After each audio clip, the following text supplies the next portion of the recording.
Welcome, everybody. This is Nduku and Lennie and Trevor in the green room. We are coming to you on this Thursday in a pre-recording that we have done on Tuesday last week. So if you guys would understand that we had something else on this Thursday, we do have a growing business and we do try and grow in our own ways, and unfortunately we had something on this Thursday. But welcome to everybody. Thank you for joining us once again. We've got a very, very exciting topic for you guys. I mean, we do say that every week, and I've just said to Helen that every week we do find, or Tambu manages to find people that are just more interesting than the previous week in a different way. And this is one of those weeks once again. And I mean, we had a 2-minute discussion before we started this recording, and I'm already very, very excited where it will lead and how it will, make us think about immigration in a different way. And I know we have been touching on topics of life coaches helping you to immigrate, psychology of immigration. This is just a different angle of immigration. So, Trevor, would you do an intro for us, please, bud? Yes, absolutely. And you know what, Lennie, like you say, there's a first for everything, and we're quite excited because this is our first recorded webinar. And absolutely, we're excited to introduce Helen as well just now. But guys, this is Trevor Thomas and Lennie de Villiers, my business partner, and we are the Nduku Group. And what we do is we help families that would like to successfully immigrate to the United States of America. And if it is your heart's desire for you to go, and our program is called Live Your Dream. If you'd like to live your dream and get yourself and your family into America, then please, you need to get hold of either Lennie, myself, or anybody in the Nduku Group. We are very excited. We are expanding that group, and it is exciting times as we venture into these new spaces. So obviously the way that we do it is called an employment-based green card or employment-based permanent residency. That is the first option that we have for you. And the second option for those of you that have a European passport would be to look at an investment visa. And if you'd like to invest in your future and invest into that which is available in terms of businesses in the United States of America, then please, you need to also be in touch with us. But we have a webinar coming up which will include a lot around those investment opportunities, specifically in the real estate market. And that's even for people that would like to invest, never mind just immigrate as well. So exciting times, exciting spaces that the Nduku Group is moving into. So keep watching the space, watching that which we do. We're moving forward quite dynamically, and as such, I think, Lennie, maybe I can hand back to you just with a brief explanation once again about what we do in the green room before we chat to Helen. Yeah, great. Thanks, Trevor. I guess the green room is a space where we created, like we said, that not all bad things came from COVID. And we started the green room out of COVID just to keep in touch with our immigrants, people immigrating in our program, and giving them topics and interesting things to think about of immigration. So we normally say the hardest thing in immigration is getting to that choice that you are immigrating. Everybody has their own reasons, be it from any country. Everybody's got their reasons for immigrating. And then the exciting bit starts of saying where you're going to go, and everybody's got their favorite places as well. But then there's a lot of small things that people don't think about in immigration. And Helen and myself, like I said, just before this recording started, we chatted about how people from South Africa started immigrating a while ago. Starting from 1994, people started immigrating to either Australia, New Zealand, or America or UK. But they didn't really think about these things too specifically. So packed up their bags and they just left. So what has left us now 20, 25 years later is a space where we can unpack what people have done wrong in the past. And this is where a space that we created in the green room, where you can come and unpack where people have gone wrong, what are the the immigration topics that people are covering at the moment. And these are experts in their fields, meaning these are not people that have just on a whim decided, oh, okay, cool, let's maybe do something on immigration. No, these people have studied immigration and the patterns and the topics around immigrating with pets, immigrating all your belongings, immigrating with guns. You know, these things are very, very important because belongings are important, relationships are important. And on today's topic, that is exactly what we're dealing with. Obviously, people are leaving family behind, friends behind, and there's always in your mind, there's a big distance. It's not just the distance, it's the time difference as well. That makes a big, big difference in your life. I mean, I've got family that are in Canada. My best friend lives in Australia, so I don't always get to talk to him. And then today we are unpacking that. We're unpacking that with a wonderful lady called Helen Ellis. She lives in New Zealand, and she's had firsthand experience of her topics. She's an anthropologist, and she will just give us a little bit of an insight into her background and also what makes her an expert in this field. So Helen, welcome to the Green Room, and thank you so much for doing this. You know, we do value all our panelists on this chat, and we hope that you can give us much insight and help the people that want to immigrate. Well, thank you very much for inviting me. It's I'm really keen to get this message out about helping people when they move, and I'm delighted to be here. So a little bit about my background. I'm in a 31-year-old blended marriage, and my husband is older than me, and about a year after we got married, his son, closer in age to me, he's headed off to England. And so that was the first of our 4 kids that headed off. So I had 2 children, he had 2, one headed off, then the second one headed off, and then my kids grew up and they headed off. And right now we have 3 of our 4 children and 5 of our 6 grandchildren living in America and Scotland and England. So I've been a distant grandparent, well, distant parent for 30 years and a distant grandparent for 21 years. So our oldest grandkids are 21, and then they go down to 3. And for anybody thinking of going to the States, I know what that's like. I've got a son in Chicago and a daughter in Atlanta. So anyway, I've had a career with business and all sorts of things, travel industry, and I got to a point where I thought, oh, I think I'll just do something for me. So I took myself off to university, decided I would do an undergraduate degree in my ripe old age, which I did. And then towards the end of it, I did it sort of part-time over a few years, and that was majoring in anthropology. And towards the end of that degree, I did a paper where I had to learn how to do a research proposal. And the lecturer said, if you were to do your master's, Helen, what would you do it on? And I'm going, I have no idea. But anyway, the only thing I thought I knew quite a bit about was distance grandparenting. So I said, I think I'll do that. Well, of course, she was a distance grandparent because so many people are in New Zealand. She said, that's a fantastic idea. And then when I started the research online or into the university, I found that no academic in New Zealand has ever written about the subject. And 23% of grandparents here, that's the only figure I've ever found, have grandchildren overseas. So that seemed like a no-brainer. So anyway, long story short, I decided to continue on and do my master's. So last year I devoted that to that, and my research thesis asked the question of long-haul New Zealand grandparents with children a long way away. How is distance grandparenting for you? So I did that, and that sort of led to a realization that a book needed to be written because there was very little in the world. But a book just about distance grandparenting is only telling 1/3 of the story, because I realized that the more that we understood each of the other generations, ourselves, our middle generation that's gone overseas and their children, the more we understood each other's situations, that creates understanding and empathy. And then those issues that are all bothering us aren't quite so bad. So I am right now at the tail end of writing Being a Distance Grandparent. And then from there, I will do Being a Distant Son and Daughter and Being a Distance Grandchild.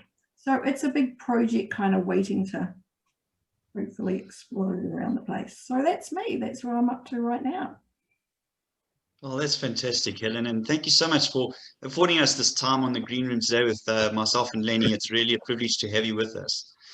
Helen, in this very unique time in terms of what everyone has experienced in terms of COVID, and obviously, you know, people have been a little bit vulnerable because they've been kept away from children, grandchildren, etc., etc., etc. Would you say that most parents have now experienced some level of distance grandparenting, or do you think that that's just the tip of the iceberg?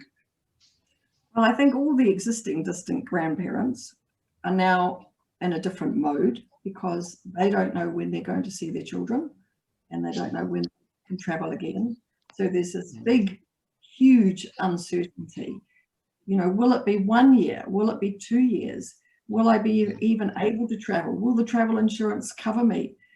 All these huge uncertainty. And then, of course, there's all these grandparents who weren't distance grandparents before, but haven't been able to have their children or their family face to face so much. And they're now getting a taste of distance grandparenting as well. And the original ones are going, well, we've been there for a few years, actually. So all grandparents are suffering right now, but certainly the ones who are physically distanced by countries and oceans, there's this big unknown. My son's getting married in June next year in Chicago. I have no idea if I'll be at the wedding. You know, and my daughter was supposed to come down here at Christmas, cancelled. We were supposed to go last March to the States, cancelled. So, you know, it's not much fun. So yeah, it's very disconcerting for everybody because there is no line in the sand yet. Yeah, very true. Yeah, Helen, it is sad times. It is sad times. But so Helen, but from your experience, help us understand the perspective and understanding that families immigrating and leaving their parents or their children's grandparents behind should hold. You know, what needs to be considered regarding these relationships when preparing to immigrate, and why? Well, I think the most important thing is for the departing family to realize that this is a loss. It is a loss for their parents. They will be grieving. And there's, as we all know with loss, we all experience it in a different way. Some will be very philosophical and say, fantastic, best move, I'm going to miss you, but this is where you need to do, or this is what you should do. Brilliant. But others won't. So, you know, others, okay, how dare you take my children away? And that could be the language that comes out. So, you know, there's different packages and different families as to how they're going to react. But they do, you know, the departing family do need to realize that there is a loss and there is grief. And there's lots of things that they can do to help them. And obviously, you want to make sure that your parents are really confident about technology because that's your only key. That's your only way to connect these days. And I learned something through COVID, which I'll share with my own mother, who only lives 10 minutes away. So I would normally ring her once a week or whatever, you know, that kind of arrangement. But when lockdown happened and she was, you know, confined to her apartment at the retirement village, I started FaceTiming her with, you know, like Skype. We'd never done that. I mean, she's just down the road. I can drive there. But actually, I realized that she needed that.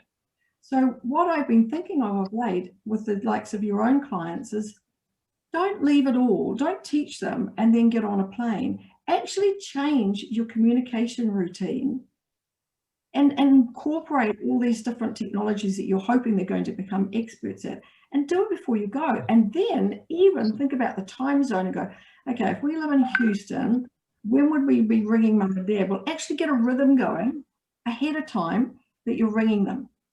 Get them used to it. Get the rhythm of how you're going to go. It's going to ease them in, because even now, 6 months later, from me starting FaceTiming my mum, there's still times when the iPad's not, you know, charged up or whatever, you know, and she's pretty clued up, you know, she's really good. So do it before you go. You know, it's about a rhythm, and because when there's that regularity, their tank is filled. They know that come Sunday evening, it's going to be filled again, you know. So, and then if you can possibly perfect it that you've got, you know, you can text, you can email, and you can have a video call. You want to get those 3 mastered. You don't have to have them all, but you know, they each have their own job, and they're used in different ways. And if you can have the three working well, then you can use email for just sorting things out. You can send that little photo on your phone on a text when it's convenient, and you can have those video calls. So if you can possibly get those sorted out, that's really good. So I'm sure that there's no real cookie cutter thing of how to do this thing. But No. I think what you just said there is very, very important, because, you know, I think they don't want to feel like they're an afterthought. Is that you've taken care of all the immigration stuff, and right at the end you're going, oh, I must spend time with you, or I must try and do stuff. They need to find, listen, okay, cool, I'm important in your life. Make this an effort to change the rhythm, like you said. That's very good. Yeah, I agree. I think it's very good. Sorry, if their children are of, you know, if they're leaving with children and they're of a, you know, they're not toddlers sort of thing, get them involved in as well. And I've had a phrase in my own family. I'd say something was a royal command performance. I'd say to my teenagers, hey, you know, we've got a family event on the weekend. This is a royal command performance. And that's code from your mother. I want you there. No argument. I know you've got stuff on. I know you've got assignments to do, but I want you there. And then on other occasions, I would say, hey, there's something on Saturday night, but it's not a royal command performance. It's fine, you know, and they know they can choose. So, you know, make a decision within the family that it's a royal command performance, that each child will write a letter once a month to their grandparent or something like that. Or each child will, of their own initiative, set up a video call with a grandparent, and that's their job. This is what our family do. Don't argue. You organize it. I'm not fixing it up. This is what we do, you know, and it becomes, and what's happening for the parents is it's not all up to them, because the rhythm is being topped up by the child, by the daughter-in-law, by the husband, you know, like it's this rhythm. And what's so fantastic about this is that I've had many distance grandparents say to me that they are closer to their grandchildren who live overseas than they are to the ones who live 100 miles down the road. And it's because of that continuous communication and the one-on-one conversations, not just the whole family gathered around the dining room table, but the 10-year-old who makes a call or the 15-year-old who makes a call. And they have special conversations that are unique just to them. It's really, really powerful. So you can do this smartly, you know? So, Helen, you know, Lennie and I always like to bring this close to home, because both Lennie and I are in this process. So, you know, like you mentioned, there's a lot of practical elements. Like you say, we've got Skype, all that sort of stuff. But I think, you know, my question to you is this: who needs to take accountability for that intentional relationship moving forward? I mean, I think it is important that we have both, you know, husband and wife, kids, as you've mentioned, but there's also some sort of accountability from the grandparents. And how do you sort of forge that prior to going? I mean, what would your advice be to Lennie and myself? I mean, we've got kids that are between 10 and 13. You know, so you know, a lot of times people are apprehensive about the fact that they're going to be moving away. So how much time do you spend, because you don't want them to have that loss of not spending time? And you know, so I mean, there's a lot of family dynamics that come in, and like Lennie said, no cookie cutter experience. But let's just talk about accountabilities. Who is the responsible, and what would you say would be the best for a family like myself or Lennie? I think the greater responsibility is on the departing family. You're the ones that are going, you're the ones that have created this, but also because you're the busiest ones, you know, and you can't just, I always say you can't ring a 2-year-old. You know, I can't ring my 2-year-old grandchild. I have to have my daughter facilitate that call. She's got to be in the right space. You know, the kids have got to be happy. You know, it's got to be the right time of the day. They've got to be fed. They've got to have their naps, and all this sort of stuff. It's the parents who know where the family's at.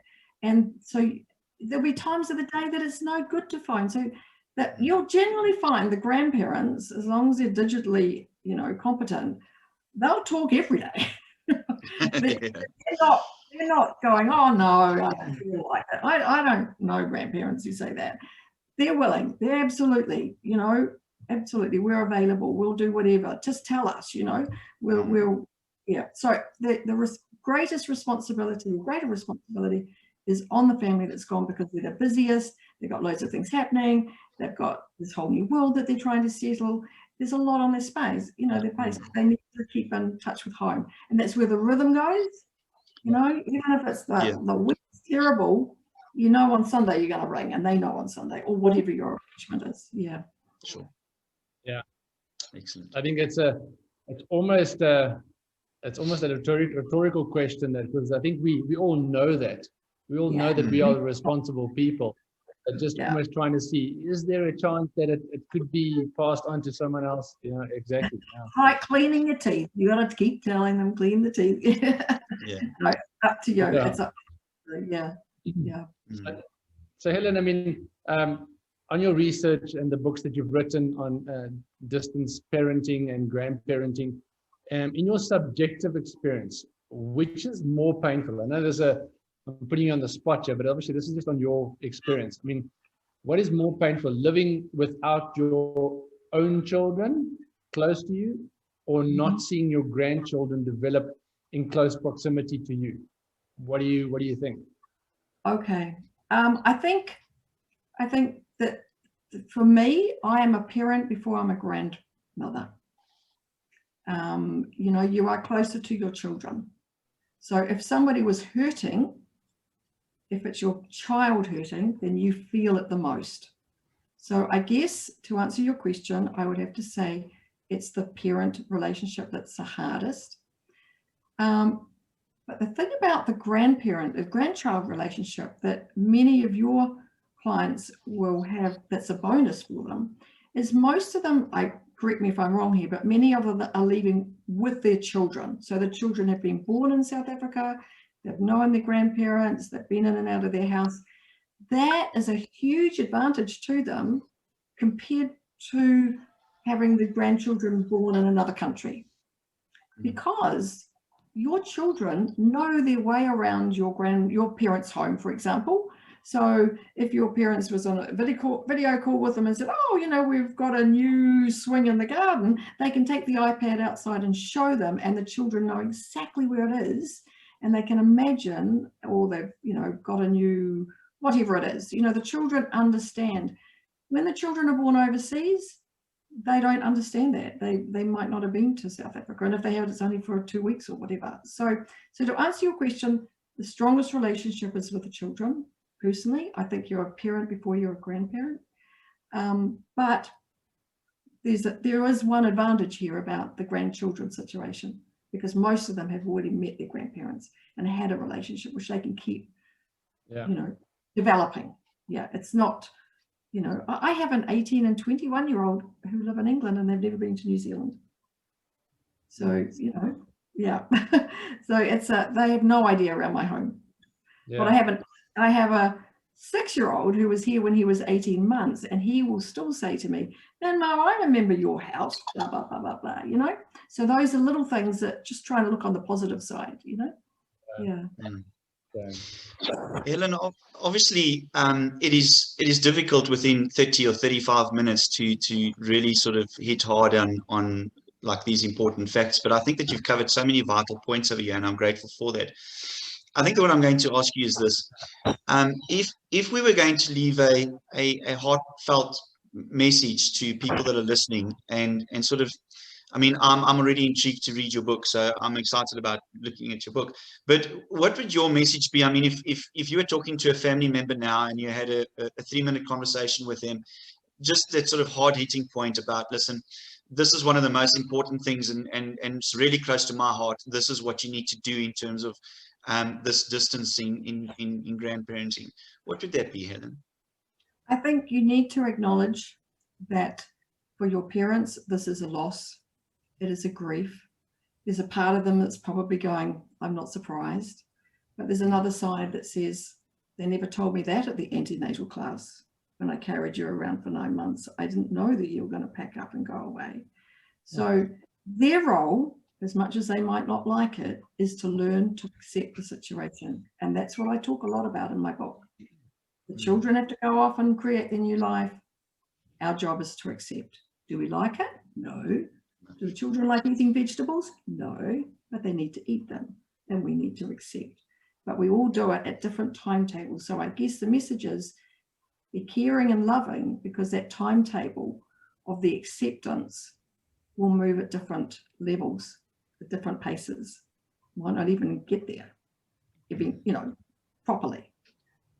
So I guess it's just coming from a place of loving and caring and understanding, despite everything that the leaving family is actually dealing with themselves. Yeah. Very good. So Len, before I'm going to ask you to do another question, I just want to ask you something, Helen.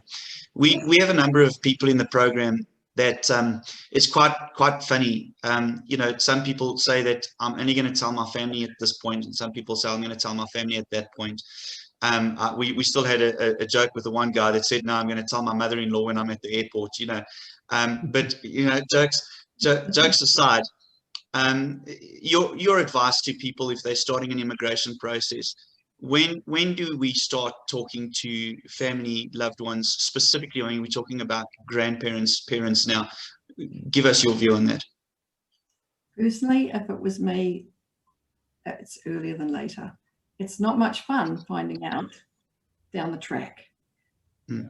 And to give you a comparison, wait, imagine that one of your children grows up, gets married, and they're expecting a baby. Do you want to hear about it, at week 2.5, or do you want to hear about it at week 5 months? Instantly you realize that you've had all this interaction in between. Sure. When that's been in their head and they have chosen not to share it with you. So the earlier the better. Personally, honesty, I think it's really important. Start the way you mean to go. And you say, look, guys, we don't even know. We want you part of this. We want your advice. Hey, they may come back and say to you, best move. I think it's fantastic. Looks like a great job. I love that city. Man, wouldn't it be great to have that support, immediately. Yeah. And if it's, then you know what you're dealing with.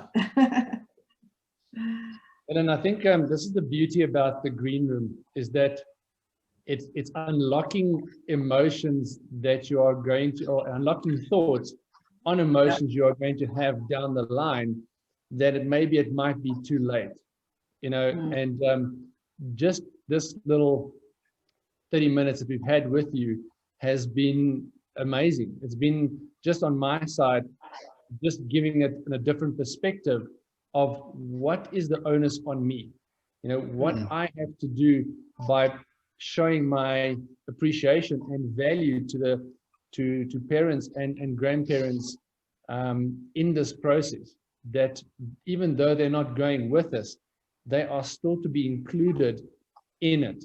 And you must give them the intentional attention, because you value their relationship. And like you said, it's amazing. Even with kids, you see that, and you see that with any relationship. If you give it that much attention, you fill their cup. Yes. And from that aspect of just filling your cup, your relationship starts blooming, and your relationship starts taking better steps forward than you just stay stagnant in your relationships, even if you way. So I told you I've got a sister-in-law that lives in Canada, and what I've seen with what my sister-in-law has been very intentional about is by having a weekly call with my in-laws. And it's helped them so much. And I've had it, and she's been overseas now for like 20 odd years. And they do that every Sunday. Every Sunday they expect a call, and they have a long conversation. And it's still, I can see they miss her a lot, but they are still up to date exactly what's going on in their lives. And it's helped them deal with the whole aspect of distance parenting. It's been really, really good. So I don't know if Trevor's got another question. If he does, maybe afterwards you can just end off with, what we can look forward to. I know you're busy writing more books, being a distant grandparent and being a distant parent and distant son and stuff like that. And you're doing a co-author with him, Hendrika U.S.A. If you can maybe touch on that. I don't know if Trevor has another question that he wants to add to it. No, I'm excited to hear more about what you got coming through, Helen. Please share that with us. Okay, well, right now I'm on the home straight of the Being a Distance Grandparent book, which I think it's a book for all generations. You know, I really, really recommend that the distant sons and daughters buy a copy.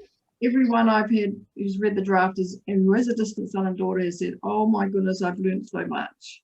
So it's a book for all generations. But what I've realized, because I've met Hendrika of recent times, is that South Africa as a destination, as a home of distance grandparents, has some uniques compared to some other Western countries. And one of the reasons being that so many South Africans are leaving, so there are many grandparents who have no children in the country. Now I have, one here, and I'm very unusual. Most people have only got one gone. So that's a really unusual situation. And you also have, slightly different values with regards to family and your nation, etc. So Hendrika and I are going to take my global English version of Being a Distance Grandparent, and we're going to add South African content and make it very relevant just for South Africa. And we're going to print it in South Africa, and you'll be able to order it. And we're also going to translate it into Afrikaans and hopefully have an audio version. I can't give you any dates. It's only happened in the last fortnight. But, it's going to happen. It will be early next year, I guess.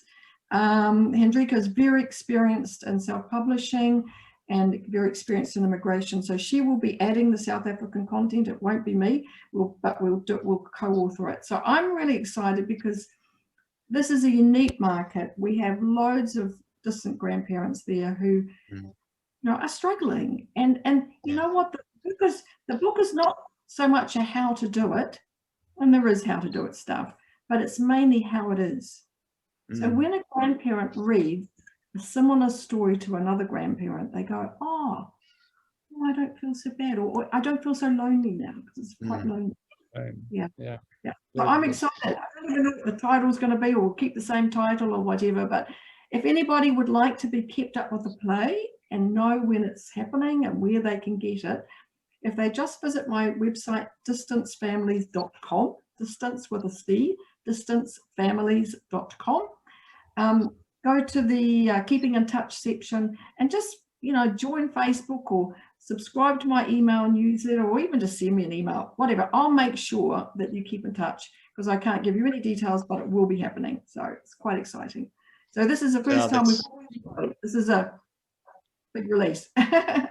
Well, we're super excited to be part of that release, Helen. That's really, really awesome. And we're going to ask that Taboo keeps in touch with you, and that the minute you have released that, then Lennie and I will announce it on the webinar as well, and we'll release it on all of our platforms. We have many families that I think would really, really benefit from it. And if it's not just for their own reading, that's going to be to pass on to their parents or grandparents that are going to be left behind here. So Helen, thank you for your time. Thank you so much for your input and your knowledge and sharing this stuff with us today.